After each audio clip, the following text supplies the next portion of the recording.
പറയാറുണ്ട്. ഒരു രാഷ്ട്രീയത്തോട് എനിക്ക് മമതാബന്ധമില്ലെന്ന് ഞാൻ ആദ്യമേ പറയാം. കാരണം ഞാൻ ചെയ്യുന്ന മേഖലയും ഒന്നാമത് അതാണ്. ഇടതിനെയും വലുതിനെയും കട്ടുറുമ്പ് മുതൽ കരിമൂർക്കൻ വരെ കടിയേറ്റൽ അവതരിച്ച് എൻ്റെ അടുക്കലാണ് എത്താറ്. രാഷ്ട്രീയത്തിൻ്റെ അതിന് സമയപരിധിയില്ല. പക്ഷെ മറ്റു രോഗങ്ങൾക്ക് ഇന്നലെ വരെ തമിഴ്നാട്ടിൽ നിന്ന് വരെ ആൾക്കാർ എത്തിയിട്ടുണ്ട്. ആശുപത്രിയിൽ സകല പൈസ വരെയും തീർന്ന് എല്ലാ ഗതിയും മുട്ടിയ ആൾക്കാരാണ് എൻ്റെ അടുക്കൽ എത്തുന്നത്. പ്രത്യേകിച്ച് വനിതകൾക്ക് വരുന്ന ഗുരുതരമായ പ്രശ്നങ്ങൾക്ക് എൻ്റെ അടുക്കൽ നമ്മുടെ പച്ചിലയിൽ തന്നെ മരുന്നുണ്ട്, അത് കൊടുക്കാറുണ്ട്, സുഖപ്പെടുത്താറുണ്ട്. അവരുടെ നന്ദി അറിയിക്കാറുണ്ട്. ഞാൻ തിരുവിതാംകൂർ രാജകുടുംബത്തിൻ്റെ കുതിരപ്പുര വെച്ചാൽ പൊന്മുടി ടൂറിസ്റ്റ് കേന്ദ്രമാണ്. തമ്പുരാൻ്റെ കുടുംബം വിശ്രമത്തിനായി പൊന്മുടിയിൽ പോകുമ്പോൾ ഇടയ്ക്കിടയ്ക്ക് ഓരോ വിശ്രമ കേന്ദ്രങ്ങളുണ്ട്. അതിൽ കുതിരയെ കളിച്ചിരുന്ന ഒരു കുതിരപ്പുരയിൽ കുതിരച്ചാണകവും മൂത്രവും നാറിയിരുന്ന ഒരു സ്ഥലമാണ് ഞങ്ങൾക്ക് സ്കൂളായി അന്ന് കല്ലാർ മേഖലയിൽ ഉണ്ടാക്കിയത്. വനമേഖലയാണ് ഭയങ്കരം. പക്ഷേ ഇന്നത്തെ അത്ര മൃഗങ്ങളുടെ ശല്യമില്ലായിരുന്നു.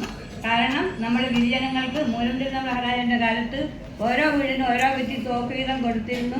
വനപാലകരായിട്ട് എന്നുവെച്ചാൽ ഉപദ്രവകാരികളായ മൃഗങ്ങളെ ആകാശത്ത് ചൂണ്ടി വെടിവെക്കുമ്പോൾ അത് പേടിച്ചോളും.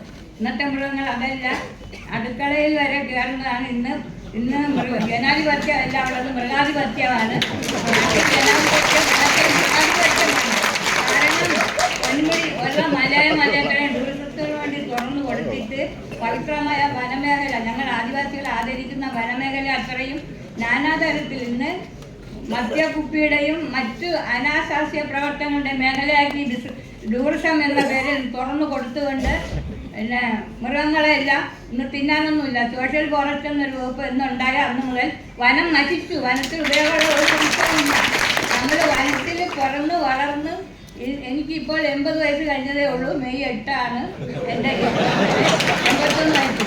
ഈ കുതിരപ്പുരയിൽ നിന്നും 5ാം ക്ലാസ് മലയാളം പഠിച്ചിട്ട് ഇവിടെ വരെ നടന്നു വന്ന് 3ാം ക്ലാസ് പഠിച്ചു. അപ്പോൾ 1956-57 8ാം സ്റ്റാൻഡേർഡ് വിദ്യാഭ്യാസം മാത്രമാണ് എനിക്കുള്ളത്. ശരിക്കും വായിക്കും. എല്ലാത്തരം സസ്യങ്ങളായാലും ഏത് വിഷയങ്ങളായാലും ഞാൻ വായിക്കാനും ആണ് ഉത്സാഹം.